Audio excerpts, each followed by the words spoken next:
Hello coders, welcome to our fourth and final part of our Dodgeball app. We'll be playing our game in just a couple quick minutes. I'm going to start by right-clicking in the white space here and collapsing my blocks and moving this most recent block over to the right, making sure not to put it in my backpack or my trash can. Next, I'd like to add some functionality to this Start or Reset button on the user interface. So on the left side of my screen, I go to my button Start, Restart drawer, and the first event handler at the top is the one we need. When the button is clicked, I'd like to do a few things. One of the first things I'd like to do is go to my ball, and scrolling about halfway down, I'd like to set my ball enabled to true so that my ball is free to move. Next, I'd like to go back to my ball drawer, scrolling all the way down near the bottom. If I'm restarting my game, I'd like to reset my ball's speed to 0. I grab the 0 from the math drawer up at the top. I'd also like to reset my score to 0. So in my variables drawer, I grab a set block, use my drop down arrow to choose score. Back to my math drawer, I'll reset the score to 0. I'd like to show the user that new score, and so I'm going to have to reset my score label. You might recall we have a procedure to do that. So if we click on our procedure drawer, we can grab this call update score label, and they'll see that new score. Finally, if they're resetting the game and we've reset the ball speed and the label, we're ready to throw a new ball. So back to the procedure drawer, I'll grab a call throw ball.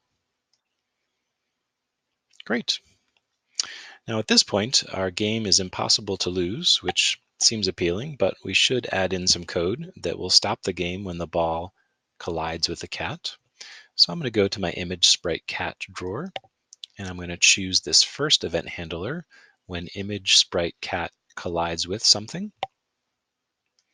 When it collides with the ball or the ball hits the cat, I would like to stop the ball. So back to my ball drawer, scrolling down, I choose my set ball 1 enabled to, but this time because I'm trying to stop the ball, I go to my logic drawer and I choose a false.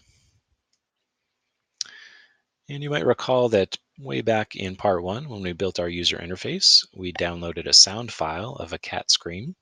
It's not really as violent as that file name would suggest, but we'd like to play that. So over on the left here, you'll have to scroll down in your components. Way down at the bottom, you'll find our player. If we click on player, we can choose call player 1 start, and it will play that sound when the ball collides with the cat. At this point, our app should be done. So we've hopefully got a few minutes to connect our app to our tablet and test it out, make sure it's functioning as we expect, and try our hand at dodging the ball. It's a bit more challenging than you might expect, especially as those speeds increase. Remember to connect your app to your tablet.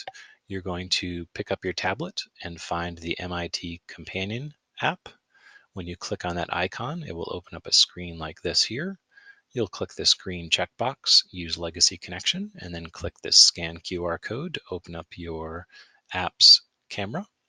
Then back in App Inventor, you'll come up here to the top menu to connect, and you'll choose the AI Companion option, which will launch a QR code in a few seconds. And you'll scan that QR code with your tablet, and hopefully your app will be loaded. On the right side of my screen here, you can see this app loaded. I click my Start button, and the ball starts moving. I can use my finger or my mouse here to drag the cat out of the way. You'll notice that when the ball hits the bottom, my score increases, and so does the speed, making the game more challenging. And there we go. Looks like I lost the game, so I can restart. My score is back to 0, my speed is down low again, and I can continue playing. If your app is not functioning as expected, please ask for some help. Thank you so much for following this tutorial.